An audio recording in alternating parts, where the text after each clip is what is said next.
Hello my angels, welcome back to my YouTube channel and welcome back to a brand new vlog.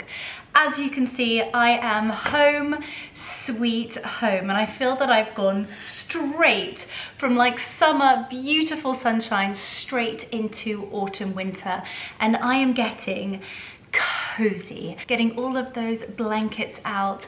I want to do like an autumnal tablescape.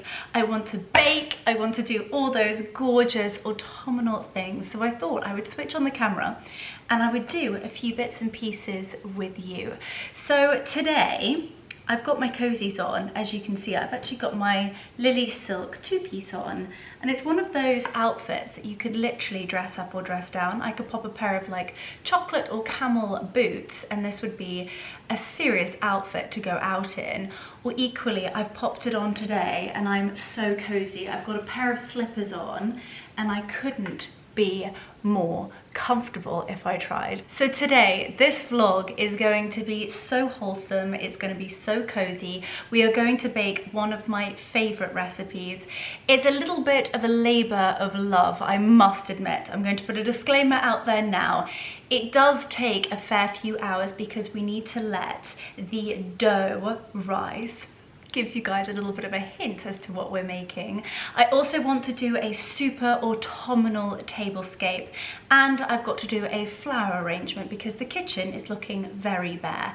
Obviously I've not had any cut flowers and I didn't do a faux flower arrangement before I left to Mallorca, so I have actually been a bit naughty and I've bought a few lilies from the supermarket and some sunflowers. So I'm not quite sure what I'm going to do, but we are going to do it together. So as I said, this is going to be a super cozy, super wholesome. So let's get straight into this. As I said, we are going to be baking together. And as it is the season for cinnamon, well, to be honest with you, I use cinnamon every single day of the week throughout the entire year, but I feel like it's a lot more acceptable in autumn and winter. We have it on top of porridge, we have the pumpkin spice lattes, we have cinnamon rolls, we have crumbles, and cinnamon is one of my favorite things in the entire world. So today we are going to be baking apple and cinnamon rolls. Yes, apple and cinnamon rolls. I'm so excited. I will admit that they are a moment on the lips and a lifetime on the hips, but trust me, they are worth every single little nibble. And they make the house smell like Christmas. Oh, I cannot wait, I just dropped the C-bomb. Christmas! Oh gosh, hold on to your knickers everybody. The Christmas content is going to be wild. But anywho, we are just beginning autumn, so let me just calm down. And let's start baking, because this is a bit of a labor of love because we do have to wait a few hours for the dough to rise. So in all honesty, I wish I started this earlier, but life is running away with me at the moment. It has been a very, very busy few weeks, and in all honesty, I'm actually feeling a little rather overwhelmed. But when I switch on the camera with you guys, I'm like solely focused on one thing, and that is speaking to you. And baking, cooking is one of my favorite things to do. It relaxes me, it calms me down. I find it very, very therapeutic. So let's start baking. So we need to talk through the ingredients. If you do have a mixer, it is a massive benefit, or you can knead it yourself by hand. It just takes a little bit longer. So I will actually be using my Kenwood today. You need a big mixing bowl, and then I actually have a cake tin here, but you can have any tin really, just as long as it's got enough depth, because we want big, luscious. It's the only rolls that I want big, fat and juicy. My cinnamon rolls. Then we need milk. We need all-purpose white flour. I then have dark brown sugar. Cinnamon, of course. We need apples.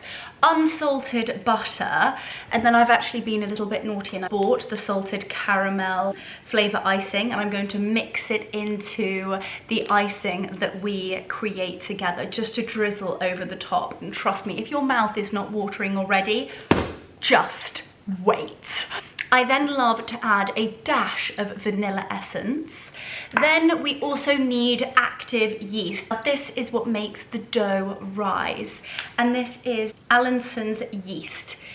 Easy bake. That's what we're going for, ladies and gentlemen. Then finally, we need 2 eggs and a pinch of salt. So those are the ingredients. Let's get baking.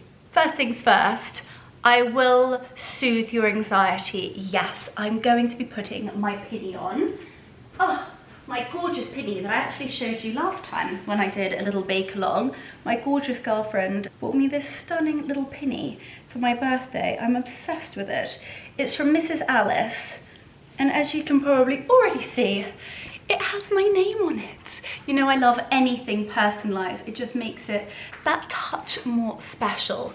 Right, now that I look the part, let's start. So first things first, we need to have some warm milk. We need a cup. So I've got these very handy little things that measure it out for me. So I need 1 cup of milk. Now you need to warm it up, but be very, very careful that you don't overheat it. I'm going to hop over to the hob. I'm in the most funny mood today. Anyway, I'm gonna warm up my milk and I will be back in a hot sec. So I've got my warm milk that I've just warmed up on the hob, and I've actually taken the mixing bowl from my Kenwood, and I'm going to do all of the messy stuff in this pot because, as you know, I don't like to create mess, and I try to use the least amount of pots and pans as I can. So I'm going to pour my milk straight into this bowl. I'm then going to add 1.5 tablespoons of the active yeast, and then I'm going to add 2 tablespoons of this dark brown sugar, and then I'm going to whisk it together. I'm simply just whisking this mixture together. And I'm just going to cover that mixture with a tea towel, let it sit for 5 minutes, or to be honest, just leave it until you've got that sort of like foam top to it. And that is the yeast working its magic. So whilst that yeast, milk and sugar has been resting, I've just been prepping the other ingredients. So that should start looking, hang on. I'm going to bring you here just so that you can take a quick look. So as you can see, it's got that real sort of thick foam on the top of it, and that is what it should look like. So I'm now going to pop this back onto my Kenwood. There we go. I'm going to fix it into position.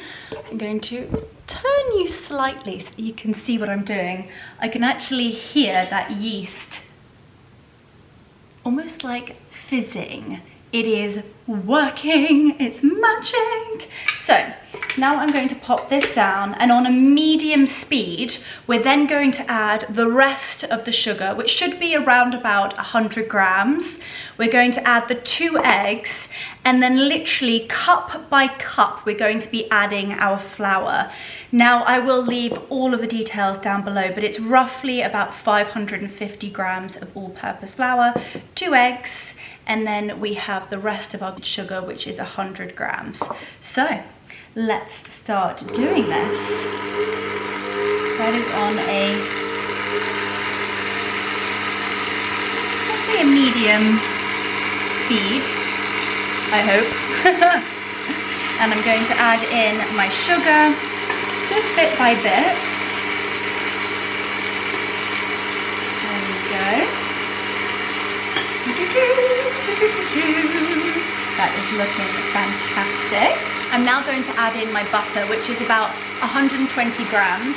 Make sure that it is room temperature. And I'm just going to drop that into the mixture. And voila. Maybe I'll turn it up slightly. Ooh. Ooh, no. Down a bit, down a bit, down a bit. It's sloshing. We do not want it to slosh. Now we're going to add our 2 eggs. If you don't feel comfortable cracking it straight into the mixture, then I would suggest to crack it into a bowl first, just to ensure you don't get any of that shell into the mixture. We don't want any random crunches. Whoop. There we go. That is going in. Trust me, it doesn't look very appetizing at this point. So once that is starting to look as though it comes together, now don't be alarmed because the butter won't completely mix into the mixture. It will look slightly separated. So if the butter is looking that way, don't be alarmed. Now, we are going to add literally cup by cup an obscene amount of flour. So here we go. And it will start to look like dough. And what I would suggest is to do cup by cup until that mixture has completely absorbed all of the flour. So it will take a little bit of time. And as it's going to take a little bit of time, I'm going to fast forward this bit and I will be back.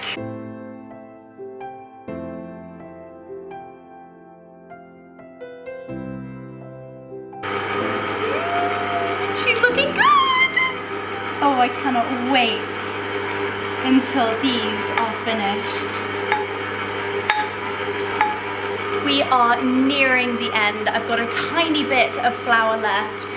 So let's pop this in and get that final flour mixed all together, and it is really starting to look like dough. Now once that last little bit of flour is in the mixing bowl, it's really important that you continue mixing it for around about 2 to 3 minutes, or when the dough has separated from the bowl, and the dough should be soft to touch. So my dough is finally ready. I actually cannot find the kneading head to my Kenwood, so I'm going to knead it by hand with you. I've also just greased the inside of a bowl, and that is where my dough is going to sit and rest for a fair few hours. So what you need to do is you need to ensure that you have a little bowl of flour close by. You need to give your work surface a little bit of a sprinkle of flour. So everything is going to start to look a little bit messy for a moment. And then the magic is going to happen. I'm having to crouch, but I'm going to point you down here just for a moment, just so that you can see what it is that I'm doing. So this is our dough. She's looking beautiful. Okay, so we're going to start to knead.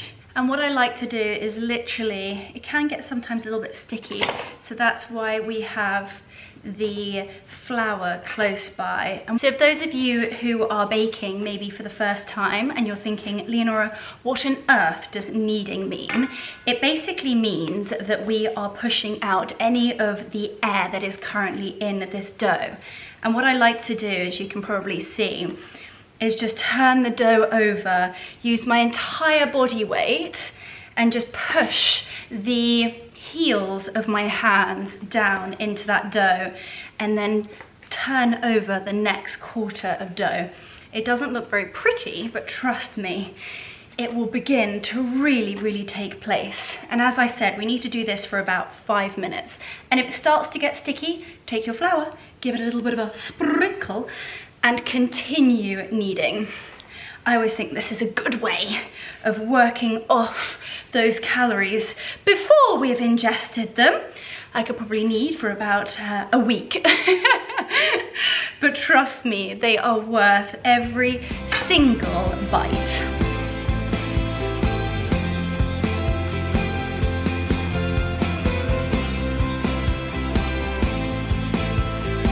Okay, so I think that is my kneading all done and dusted. Now, a really good way of checking whether your dough is ready to rise is to poke it, and if your poke bounces back, it means she is ready to rise. And if it doesn't, I'm afraid you need to keep kneading. But I'm pleased to say that my poke has arisen. So I'm going to pop her into my greased bowl. Now what I like to do is just pour a touch of vegetable oil in. So I've actually greased it with butter, and now I've poured a tiny bit of vegetable oil in, and now I'm going to place my dough inside the bowl, and I'm actually going to turn it on every side just to ensure that it's coated in that oil. So now that my dough is in its grease bowl, it's fully covered with a touch of vegetable oil, I'm now going to use a clean tea towel. I'm going to cover it and I'm going to let it rest in the kitchen, room temperature, for 2 hours, or until your dough has doubled in size. This is one of the most exciting things, because when you see that your dough is enormous, it basically means that you can start to construct the most heavenly, unctuous, delicious rolls of delight. But let's calm down. I am going to do a little bit of a tidy. I'm then going to prep my ingredients for the filling and the icing. We are then going to do a autumnal flower arrangement and a little bit, and I mean a little, so it's nothing in comparison to what I normally do, but we're going to do a very easy, very simple autumnal tablescape. Everything that I own or I've got from the garden, literally I've not got anything to create this, but I just want to get cozy and feel all of those autumn vibes. So anyway, I'm going to let this rest. I'm going to have a little bit of a tidy and I will be back. Hi. I've just had a bit of a tidy and I'm now going to just start to put together a very, very small, minimalistic but autumnal tablescape. Now, a few things that I've had for a few years are these fun little pumpkins.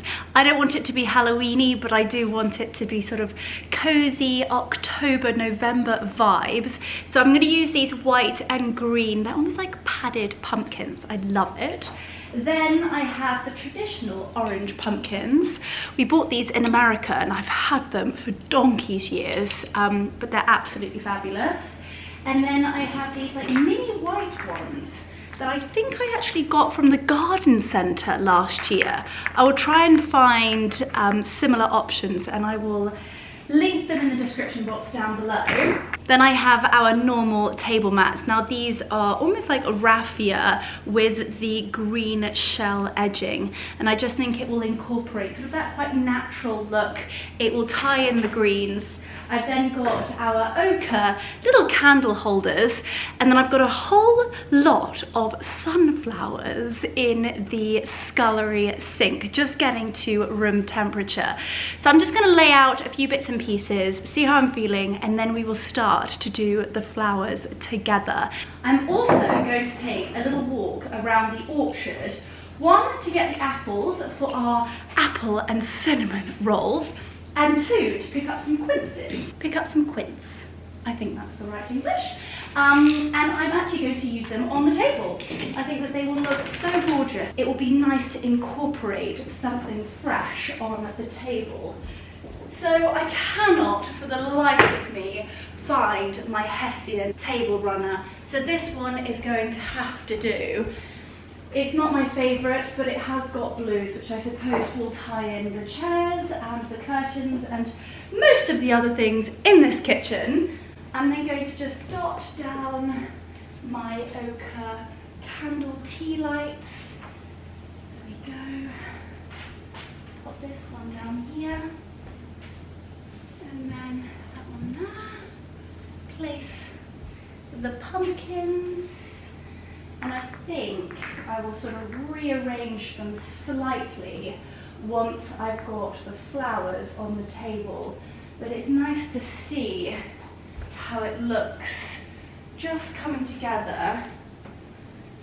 And then hopefully I won't have to change it too much.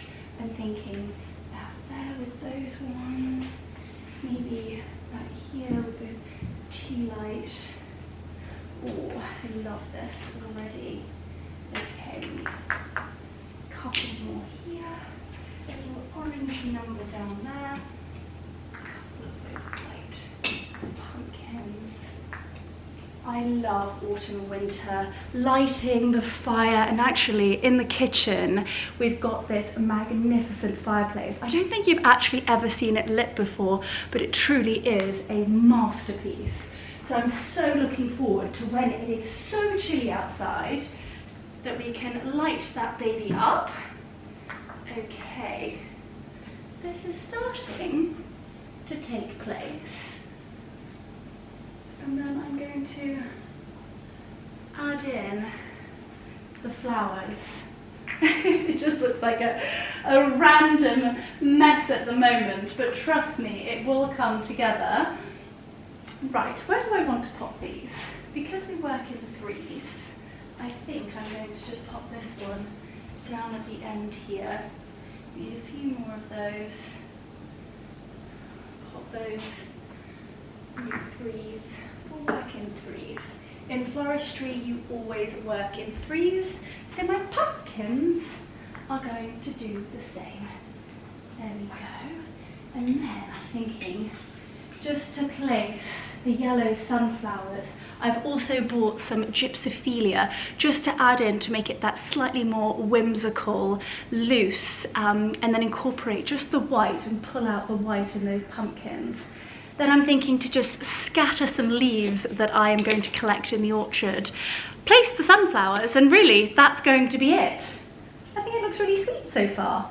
Okay, so let's head to the scullery to start putting these flowers together. You'll have to excuse the lighting, it's a little bit dark in here. So, as you can probably see, I have got a full sink of just pure heaven. So I went outside and I just cut a few of these beautiful fresh Annabelle hydrangeas. I also cut a few of these absolute beauties. Now, because of the heavy rain, these ones had actually in fact snapped, so I didn't feel too bad about cutting them. And I think I'm going to actually pop the Annabelle hydrangeas and the white lilies that I bought from Waitrose into my normal vase and have that as the sort of like main showpiece in the kitchen. It just creates a little bit of gravitas, and as the kitchen is so high, you really do need something on that mega island just to fill the space really. And then I'm going to use, look at these. Now, do they not just make you smile? I love sunflowers, and I think with the oranges, the yellows, the fresh green, I think they're going to look beautiful on the table. Now, as I also said, I bought some gypsophilia, which is this very pretty, very whimsical, almost like candy floss flower.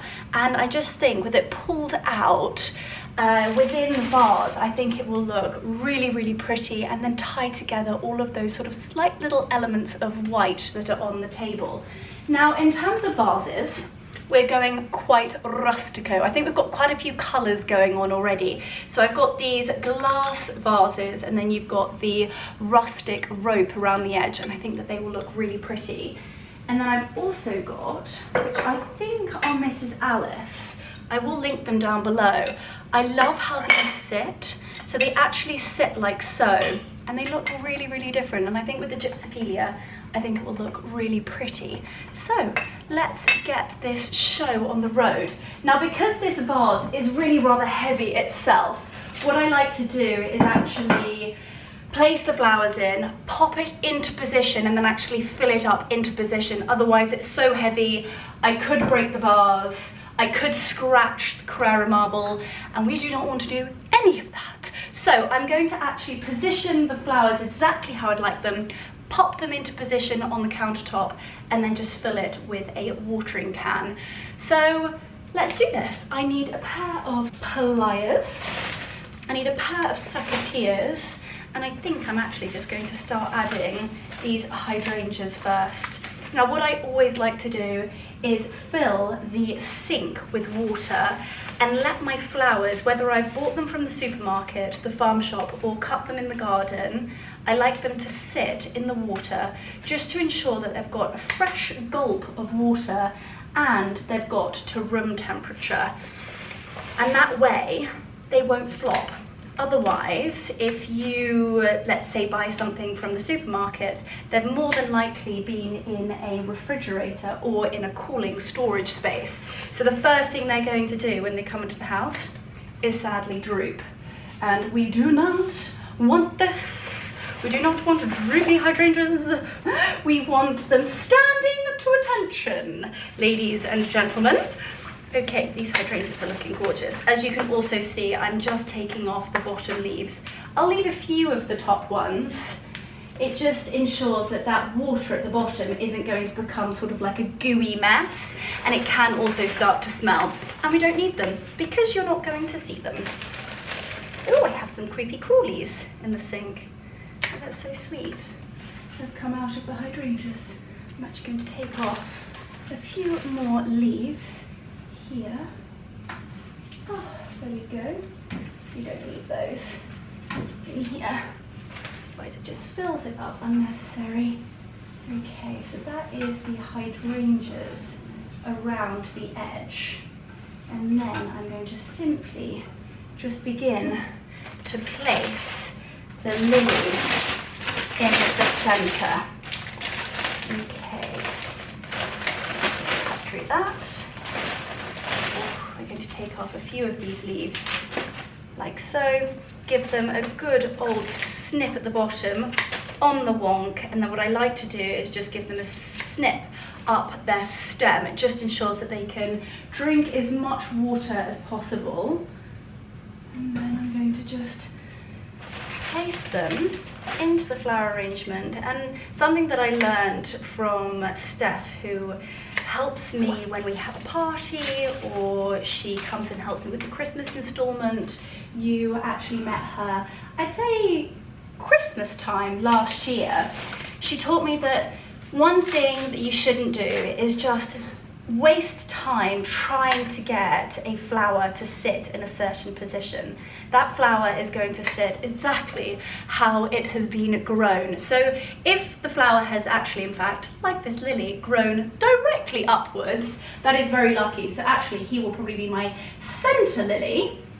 But what I'm trying to say is that most of the time, as you can see, like for example, this hydrangea, it's wanting to lean over to the right. So place it on the right. Don't try and sort of bend it over to the left, because you'll be stood there for hours and you'll probably snap the flower. Anyway, I explained that from experience. There we go. This is looking gorgeous, very fresh. But when those lilies open, they are going to look magnificent. So I'm just going to place, turn you slightly, just so that you can see what I'm creating over here. Move that out of the way. And then I'm going to place, did I cut that one? No, I didn't. I'm going to, Rafi, what's with the whining? The dogs are a little bit scaredy custard. As I said, I've come home and it is pouring with rain. It truly is a bucketing cats and dogs out there, and we've got some serious thunder and lightning. So if you have heard some banging throughout this vlog, that is what it is, and Rafi is terrified. So I've actually in fact given them all a carrot because they adore them, and they're a little bit healthier than a bone, with the hope that that sort of settles them down and they can focus on nibbling on their carrots instead of the banging and the lightning outside. I'm going to add one more hydrangea in the middle for luck, and that, ladies and gentlemen, is my super fresh, super simple floral decoration. Let's show you. So as you can see, I've popped the Annabelle hydrangeas around the sides, and then I've placed the lilies inside. And when these open, they are going to look magnificent. And the thing with lilies is they do actually need a little bit of space. So although they look as though they're sticking out slightly above, trust me, when they open, they are going to look spectacular. So that is my large arrangement done. Let's start putting together these sweet little vases and posies for the table. I just filled the enormous vase with water just to ensure that those flowers could continue drinking. So let's start creating the little vases for the table. Now what I've done is I've actually just taken apart the sunflowers and the gypsophilia, and what I like to do is work out how many vases I have.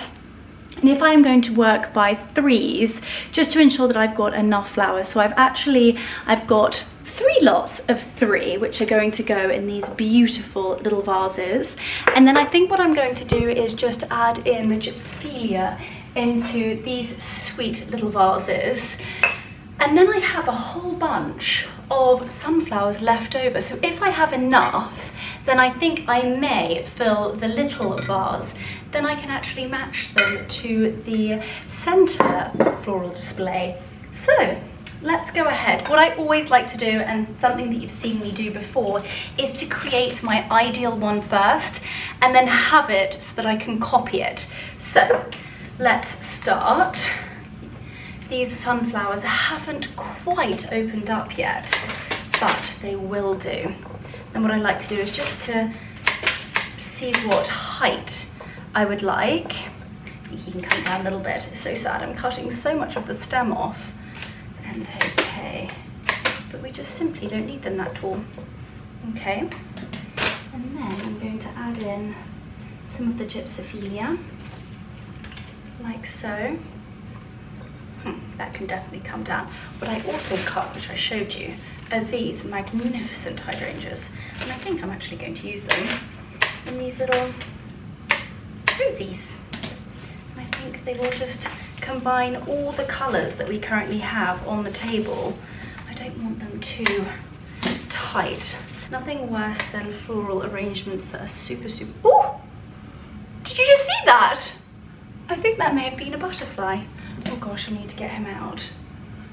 Okay, bear with me just a hot sec. I'm going to make sure that that butterfly... Oh no, it was a moth. Okay, I will need to get him out in a moment.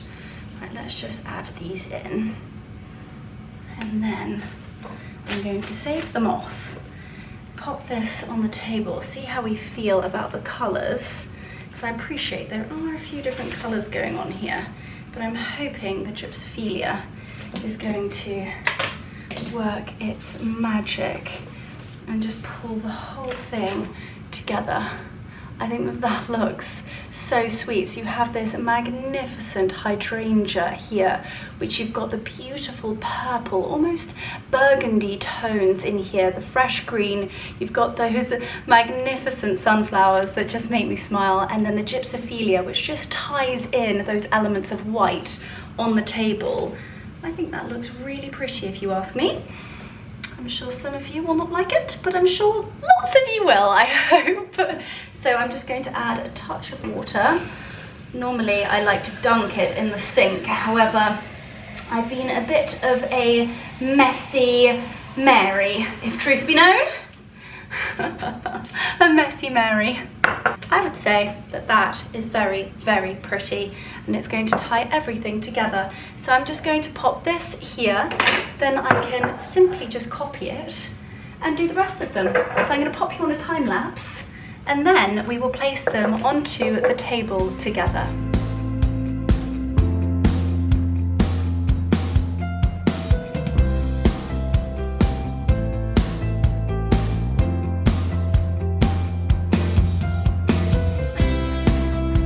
There we go, my gorgeous little posy vases are finished. Let's go pop them on the table, and then we can see what they look like with all of the other items. And then we can see whether we actually need the little teeny tiny vases on the table. So let's go through to the kitchen. I've placed the first 2 and they look really, really sweet. Right, I'm gonna pop you back into your position, pop you there, and then you can see what I'm doing. I do think it may still need the teeny tiny little posies just in the gaps, but I think it's really starting to take place. I absolutely love it. It is rather minimalistic compared to what I normally do, but don't you think that that looks so sweet? So that we've got the green pumpkins, the beautiful white pumpkins, we've got a rather interesting looking pumpkin, we've got the gorgeous artichoke candle holders, and then these are the flower arrangements that we just created together. We've got lots more pumpkins, and I think it is looking so beautiful. Much nicer than the Grimo Mon Grimo weather outside.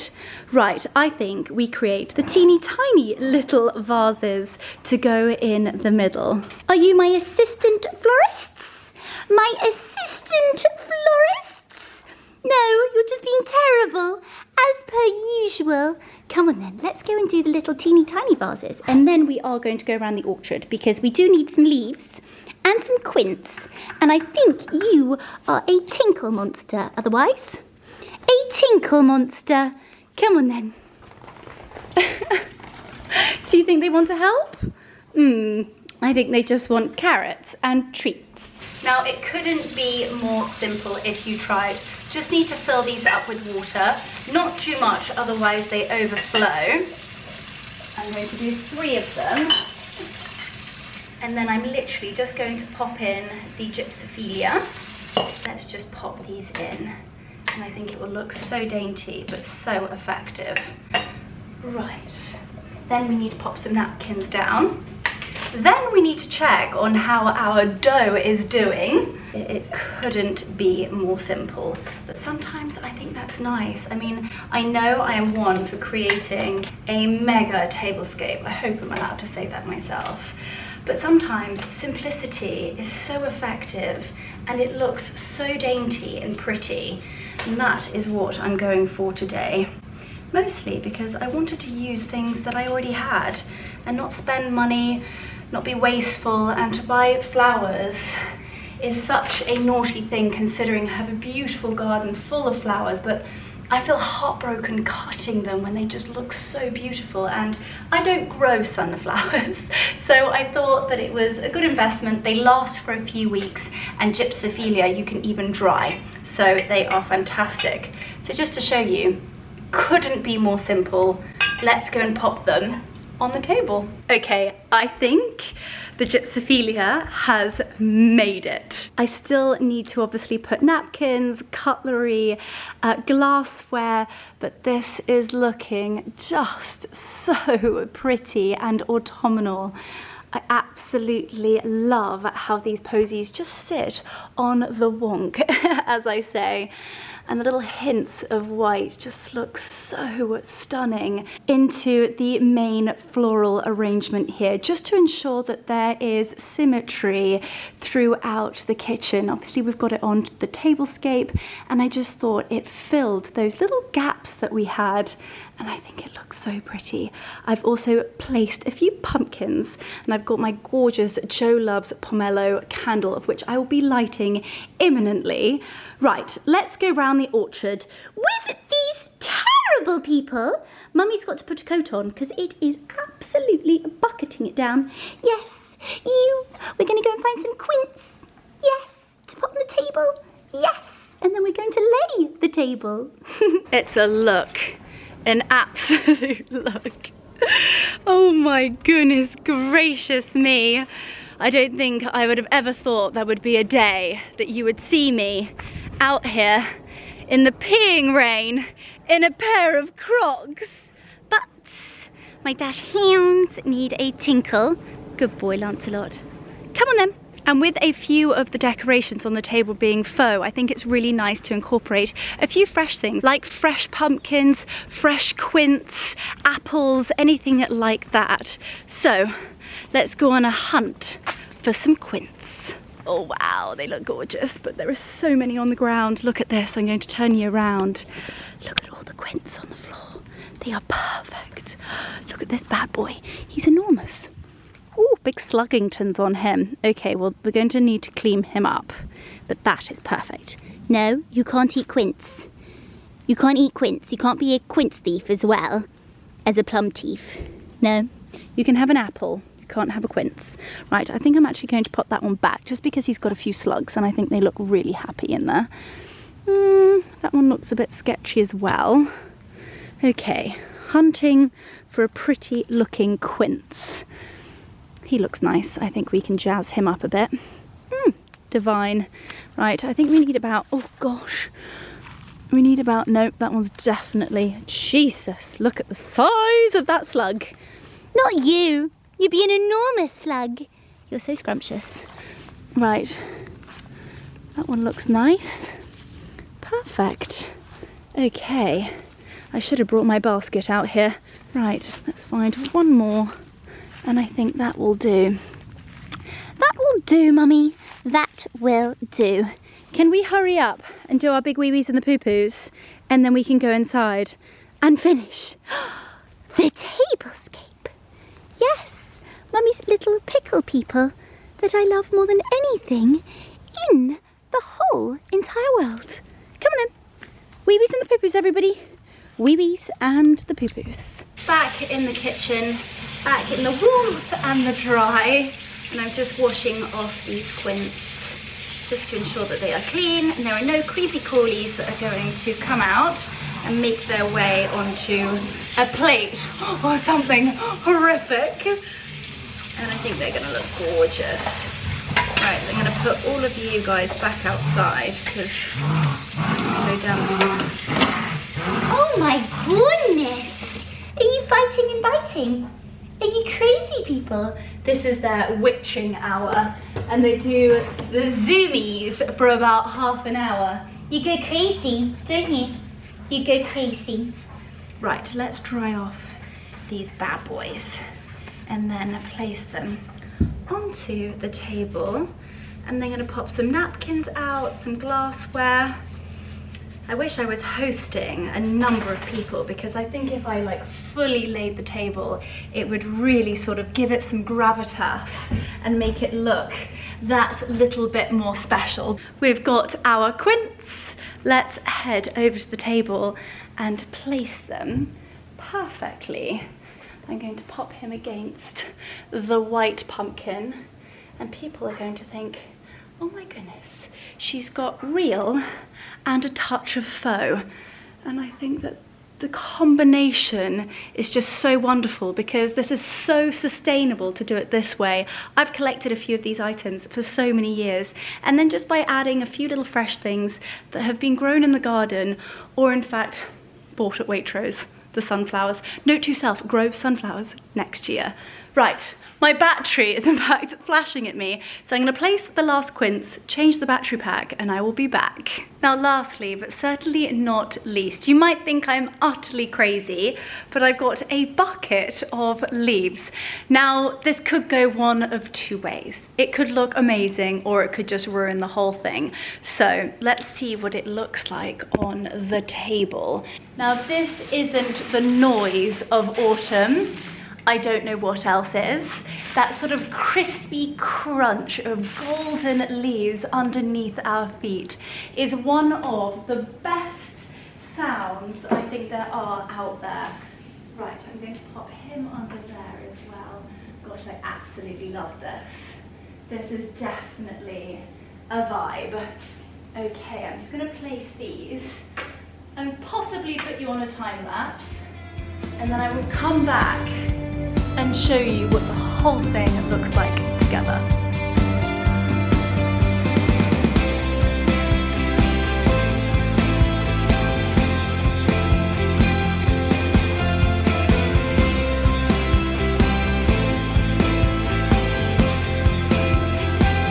It's safe to say that the leaves have absolutely made it.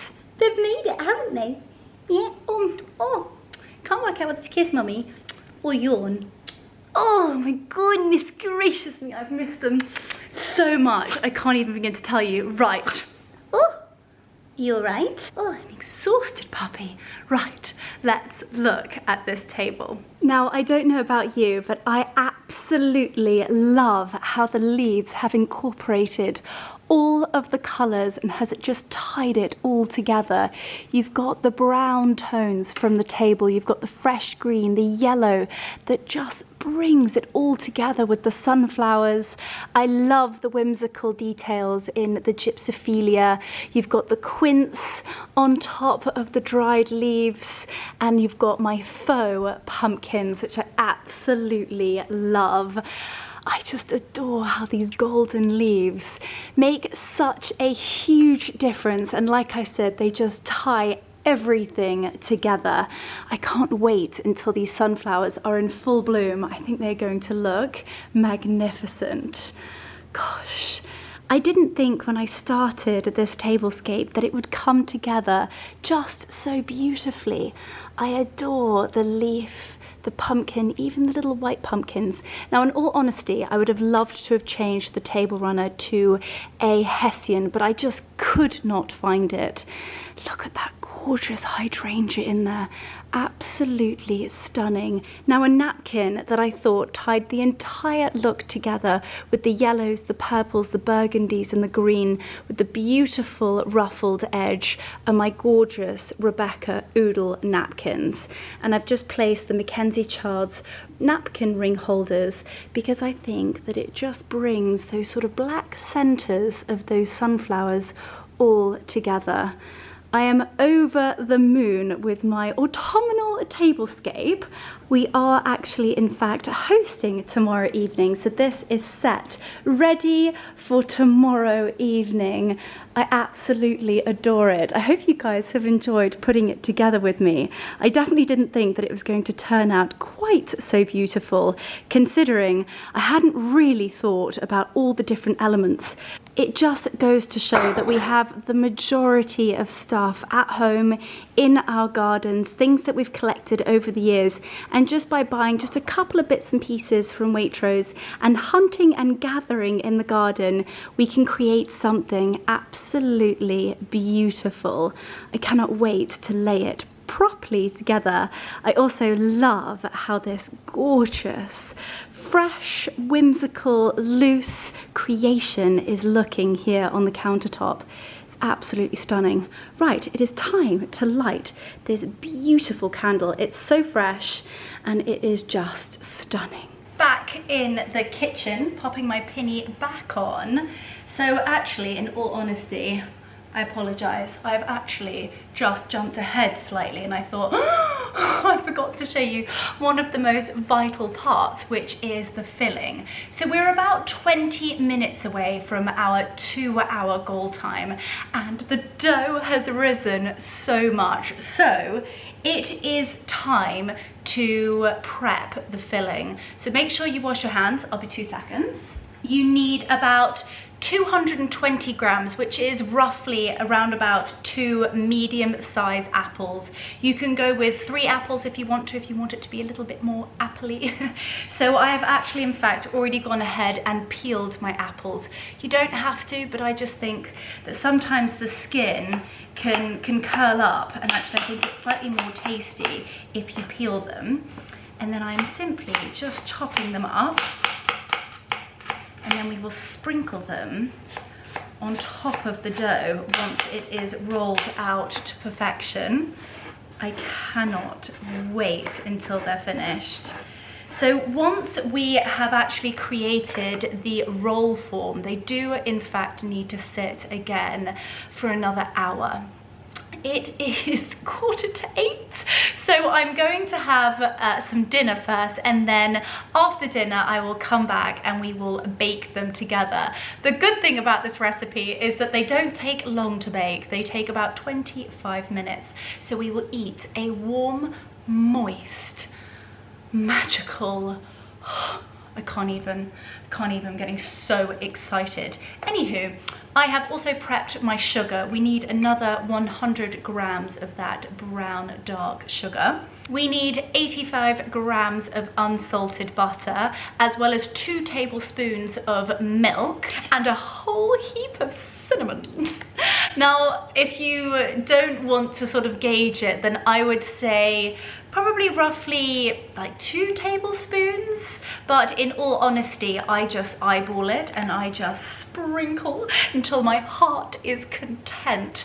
And let me tell you, the best bit is obviously eating them, but the second best part about this recipe is that your house will be filled with the most sensational smell of cinnamony, golden, sweet apple. So definitely be generous with the cinnamon. And basically the plan is that once the dough has fully risen, we are going to roll it out together into, I would say, a rectangle, because essentially we want to create a log form. We're then going to spread the butter delish. Sprinkle the apples and then put on a copious amount of cinnamon as well as sugar. And then we are going to slice it into what looks like almost strudel. We're then going to place it into the baking tin, and I'm going to make it round because essentially we want cinnamon and apple rolls. And then once they're baking, we will do the icing together. Now, a little something that I love to add, which I've actually been really naughty and just bought.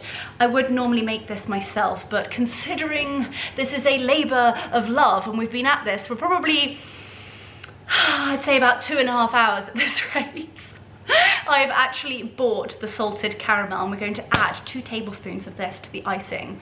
And trust me when I say, you are going to love me after you tried this recipe. Anyway, I'm going to continue chopping my apples. I'm going to wait another 15 minutes, and we are going to create the cinnamon rolls together. Are you ready? The moment of truth is when you lift the tea towel. As you can see, I think it's almost more than doubled in size. It smells like absolute heaven. Right, it is time to roll this beauty out. As I said, I am going to roll it out into a rectangle form. So let's get this out. I think I'm going to put you down so that you can see exactly what I am doing. There we go. I'm going to take him out of the bowl. Oh, wow. Oh, gosh, it looks fantastic. Okay. I need to just make sure my sleeves are pulled up. There we go. And then I'm going to, I think I actually need a touch more flour. I'm going to roll this out. Oh wow, it's really looking fantastic. And something to say that when you roll it out, if it suddenly sort of shrinks back in, it just means that the gluten hasn't loosened. So if it does do that, then I would give it another sort of 5 to 10 minutes just to ensure that that gluten is ready to be rolled out. And then just ensure that when you are rolling it, it is evenly rolled. So in other words, just ensure that your dough is even in terms of the thickness. So I'm going to roll that out. I said I was going to roll it in a rectangle. This definitely doesn't look like a rectangle, but I'm getting A for effort. There we go. I also love this rolling pin. It is one of those old-fashioned solid marble rolling pins, and it works a treat. Right, I would say that that is ready to rumble. Next, what we need to do is pop the butter on, and this is what is going to make it sort of almost gooey, but super light and soft on the inside. This is looking insane. Okay, I'm going to go and wash all of this buttery mess off my fingers. I am back with clean hands, and I'm ready to sprinkle this dark brown sugar and cinnamon.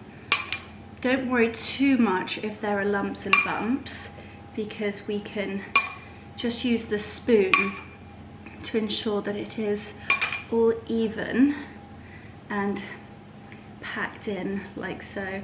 So I then just take the spoon and bring it right to the edge. There's no such thing as trying to be clean and tidy here. We need that cinnamon and sugar all the way to the edge, because trust me, these apple and cinnamon rolls are going to rock your world. Then I just take the spoon and I just ensure that there are no big lumps. Make sure that it is all the way to the edge, like so. And then I'm going to take my apples and I'm just going to sprinkle them evenly around. Again, you might not want to get it super close to the edge because they might just try and escape out the end.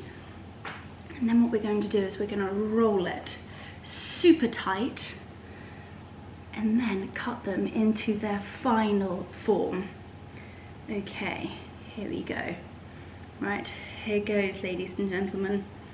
See, we want to tightly roll this in, like so.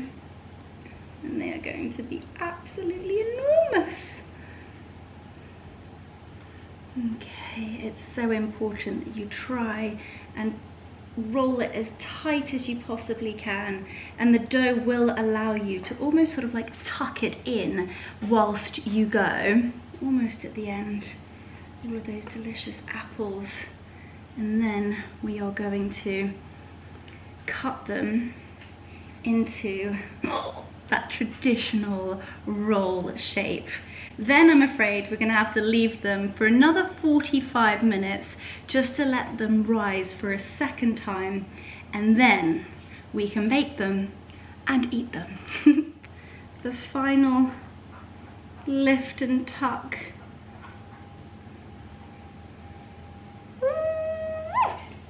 So that is our cinnamon log ready to be sliced. So we're going to go 1, 2, 3, 4, 5, 6, 7, 8, probably 9. Oh, that one actually looks amazing. Gosh, they look incredible. It makes me so happy when things all work out. I've left them really thick. They're going to be insane.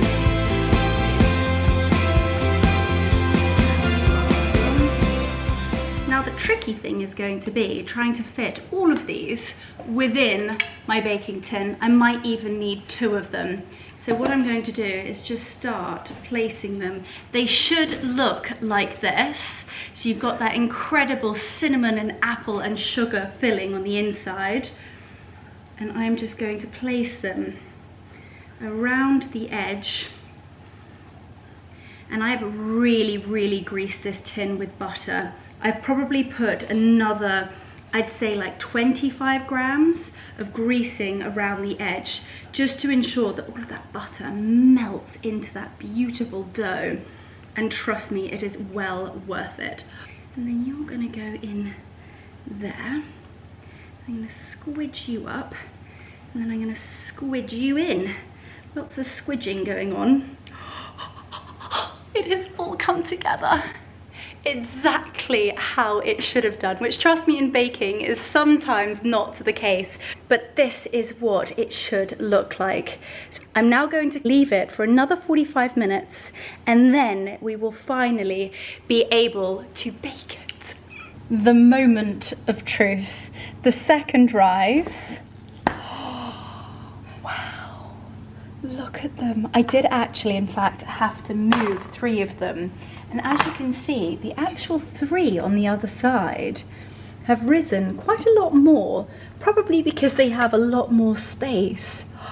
But do they not look scrumptious? So let's pop them in the oven.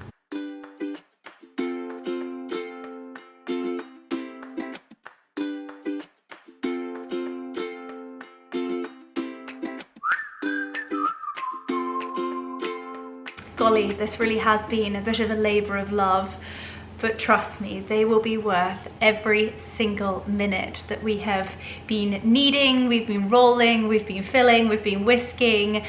They are going to be scrumptious. Now, the rolls are in, and when it gets to about 10 minutes, now we are baking them for 25 minutes at 190 degree heat.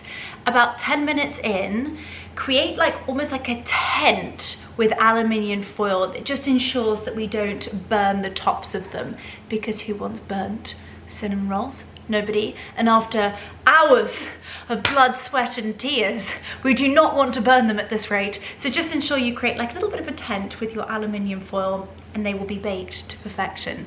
Now, finally, we are going to be creating the icing that will be drizzled over those deliciously hot, unctuous, cinnamon, autumnal, winter, delicious rolls of pure delight. So we have 100 grams icing sugar. We need 2 tablespoons of milk, 2 tablespoons of the salted caramel icing, and we need a bit of a lashing of vanilla extract. So really what I'm going to do is just add this all into a bowl, and I'm simply going to whisk it together. Like I always say, there is just no point measuring things out into separate bowls because it just means you have far much more washing up to do. So I'm going to put the milk in. So 1 tablespoon, 2 tablespoons, and a dash for luck. We're going to put 2 tablespoons of this delicious. Now I have cheated slightly because I did buy this and I would normally make it myself, but you know what? We spend hours making these at this rate. Oh, wowzers. And by all means, lick the spoon. It's absolutely delicious. And then finally, we're just going to do a little dash of vanilla extract. I think I've outdone myself. I think it's that little dash of vanilla extract that absolutely makes it. So it's this sort of caramel color, mainly because the caramel icing is obviously this beautiful golden brown. But with the milk, the icing sugar, the vanilla extract, and then that salted caramel icing, it is the perfect consistency just to be able to drizzle over the... Odie, get out of the dishwasher. Out! So naughty, that dog seems to think he's the pre-wash. I always get so worried because we have knives in the dishwasher and there he is sort of licking the roast chicken off of the plate. Very spoily for a Monday evening. I had roast chicken tonight. Absolutely delicious. And it is actually, in fact, 9:45. But I started this, and as you know, I will always finish it. Here we go. This is pure perfection. Okay, so I've actually put the timer on to let me know when it has been 10 minutes. And we have 2 minutes and 50 seconds. I'm going to actually create this little tent with you, just so that you know what I mean. Literally, all I'm going to do over those 2 little cake tins is create a tent like so, just to ensure that the tops of the cinnamon roll are not going to get burnt. So cook them for 10 minutes, pop your tent on and cook them for another 15, and then they will be ready to drizzle the icing, serve them warm, and enjoy every single nibble. I need to calm down because we've got another 18 minutes to go. I will see you in a little bit. Here we go. It smells almost like Christmas. I cannot believe I've said the C word. Wait until you see these bad boys. Okay, so the 3 that I took apart and popped into their own little baking cake tin look scrumdiddly-yum. But you just wait until you see this masterpiece. Have you ever seen something look quite so beautiful? Okay, right, I'm gonna let these cool slightly, and then we're going to pull them apart, place them on a beautiful, I'm actually going to pop it back into the cake dome because I think it will actually look stunning in front of the floral arrangement. And then we are going to drizzle them until our hearts are content. And then we're going to dig in. Have you ever seen something more beautiful in your entire life? They look absolutely divine, but let me tell you, they smell even better. I'm just waiting for them to cool slightly. I'm then going to put this beauty directly into the cake dome, and then perfectly, this little bad boy has fallen off. And let me just show you, It is so soft, fluffy, and delicious that he's just meant to be.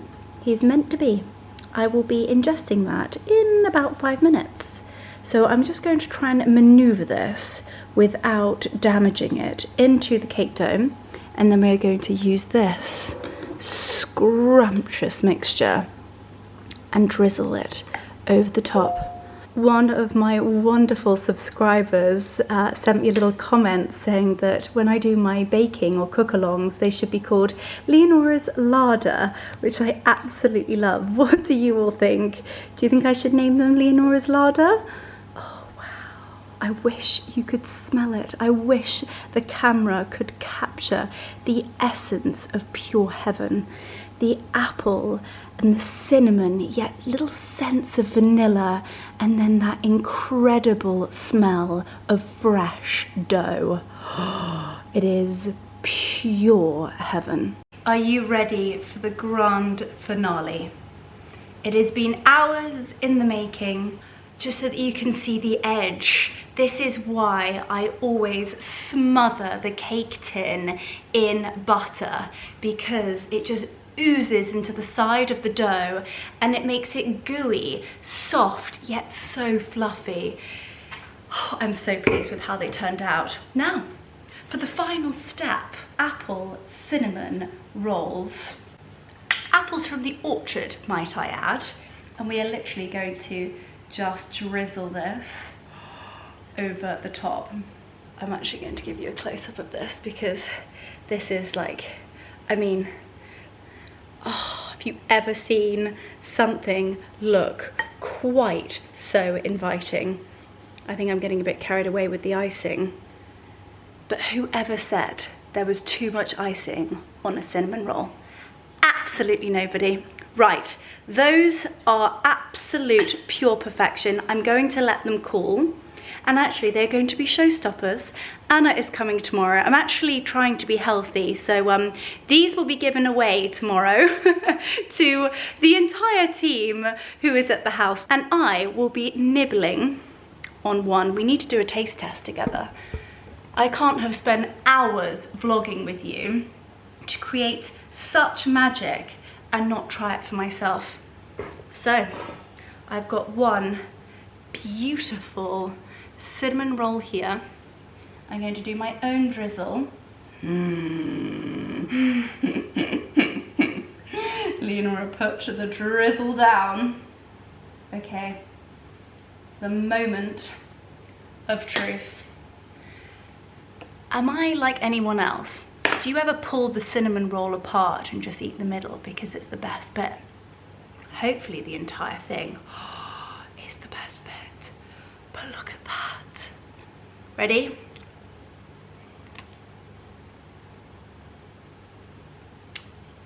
I think I should just give up my day job. That, ladies and gentlemen, is the best cinnamon roll I've ever tasted in my entire life. Wow. Wow. Wow. I'm going to refrain from licking my fingers on camera because that's not what we film on here. This is a baking vlog, but I am going to bring it to an end. I truly hope you have enjoyed watching this one. It's been super wholesome. It's been so divine just catching up with you. It's been so nice actually being a little bit less fast paced, if that makes sense. It's been a whirlwind of a couple of weeks and it's just been honestly so divine to be able to just have time with you and at home to just do a few things that just actually relieve me from anxiety, de-stress, and just have the most gorgeous evening with you all. I truly hope you guys have enjoyed watching this one and sending you so much love.